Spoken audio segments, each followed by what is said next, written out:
नमस्कार दोस्तों, मैं प्रतिमा मौर्य स्वागत करती हूँ आपके अपने चैनल प्रतिमा मौर्य ऑफिशियल में। दोस्तों, आज मैं आप लोगों के लिए एक छठी मैया का गीत लेके आई हूँ, तो लास्ट तक सुनिएगा। पहिले पहल हम कैनी छठी मैया बरत तोहार, छठी मैया बरत तोहार। करीह क्षमाए छठी मैया, भूल चुक गलती हमार, भूल चुक गलती हमार।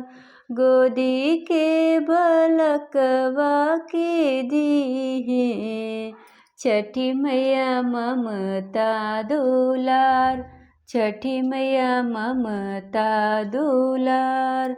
पिया के सनहिया बनाए हैं, मैया दिन सुख सार, मैया देह सुख सार।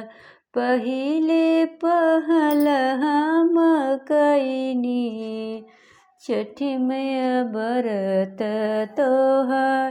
नारियल केलवा दौरा साजल नदिया किनार, साजल नदिया किनार।